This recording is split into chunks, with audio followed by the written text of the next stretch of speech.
ప్రియులారా, మన ప్రభు అయిన యేసు క్రీస్తు నామంలో మీకు శుభోదయం. ఆయనను గూర్చి అనుదిన ఆత్మీయ ఆహారం, సెప్టెంబర్ 19, శుక్రవారం. నేటి మన ధ్యాన లేఖనం యోహాను సువార్త 1వ అధ్యాయం 17వ వచనం. ధర్మశాస్త్రము మోషే ద్వారా అనుగ్రహింపబడెను, కృపయు సత్యమును యేసు క్రీస్తు ద్వారా కలిగెను. వ్యాఖ్యాన అంశం కృప, 4వ భాగం. వ్యాఖ్యాన అంశం కృప, 4వ భాగం. వ్యాఖ్యానం: కృప క్రీస్తులో అవతరించింది. రోమీయులకు రాసిన పత్రిక 5వ అధ్యాయాన్ని పరిశీలిస్తే, క్రీస్తులో కృప అవతరించక పూర్వం పాపము, మరణము మనుషులను ఏలెను అని ఉంది. ఆ రెండిటికి మరి ఒక వ్యక్తిని కలుపాలి. అప్పుడు సాతాను పాపము మరణమును ఏలెను. వారి ఏలుబడి కృప అయ్యున్న క్రీస్తు రాకవరకే. కాబట్టి అనేకులు సాతాను పాపము మరణము యొక్క ఏలుబడి నుండి విడిపింపబడి క్రీస్తు కృప నిత్య జీవపు ఏలుబడికి వస్తున్నారు. నేడు కృప ఏలుతోంది. కృప విస్తరించి ఉంది. విస్తారమైన కృపతో దేవుడు ఏ విధంగా పూర్ణమైన ఓర్మి కలిగి మనుషులను రక్షిస్తున్నాడో ఈ సంఘటనలో చూద్దాం.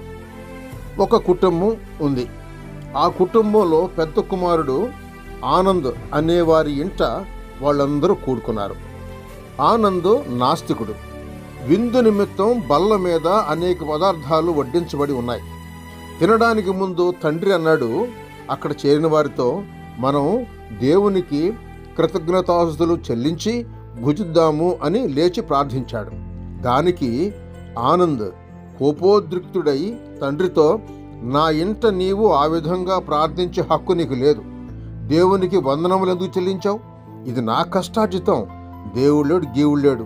నానా, నీవు దేవునికి 5 నిమిషాలు టైం ఇస్తున్నా. ఆ దేవుడే ఉంటే నన్ను 5 నిమిషాల్లో చంపమను చూద్దాం అని తన చేతిలో ఉన్న గడియారాన్ని బల మీద పెట్టాడు. కుటుంబంలోని వారందరూ నిశ్చేష్టులై చూస్తున్నారు. వారందరూ ఆనందని దేవుడు 5 నిమిషాల్లో చంపటానికి శక్తి గలవాడు అనుకుంటూ ఉన్నారు. కానీ దేవుడు చంపుతాడా? 1 నిమిషం అయ్యింది, 2, 3, 5 నిమిషాలు అయిపోయాయి. హెన్రీ బిగ్గరగా హేళనగా నవ్వుతూ, ఏడి నీ దేవుడు అని వానికి సమయం ఇచ్చాను, వాడుకోలేదు అన్నాడు. అప్పుడు తండ్రి కుమారునితో అన్నాడు, ఆనంద్, నీవు నీ గడియారాన్ని బలపై పెట్టినప్పుడే అప్పటి నుంచి నేను నీ కొరకు దేవుని వేడుకుంటూ ఉన్నా. నా బిడ్డ, నీవు పుట్టినప్పుడే దేవా, ఈ చిన్నవాణిని నీకు అప్పగిస్తున్నాను అని దేవునికి అప్పగించాను. దేవుని వద్ద నుండి నిన్ను తిరిగి తీసుకోలేదు. నా దేవుడు నిన్ను తప్పక రక్షిస్తాడు. నీ కొరకు కన్నీటితో ప్రార్థిస్తూ ఉంటాను. నిండు విషాదంతో ముగిసింది ఆ విందు. ఎవరింటికి వారు వెళ్ళిపోయారు.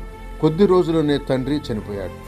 ఆనంద్ తన ఇష్టానుసారంగా జీవించడం మొదలుపెట్టాడు. మద్యపానం, వ్యభిచారం మొదలైన పాపాలకు బానిసై పూర్తిగా చెడిపోయాడు ఆనంద్. నాస్తికులు సాధారణంగా పొందే పతన జీవితాన్నే ఆనంద్ కూడా జీవిస్తూ ఉన్నాడు. తరువాయి భాగం రేపటి సంచికలో. శుభములతో వందనాలు.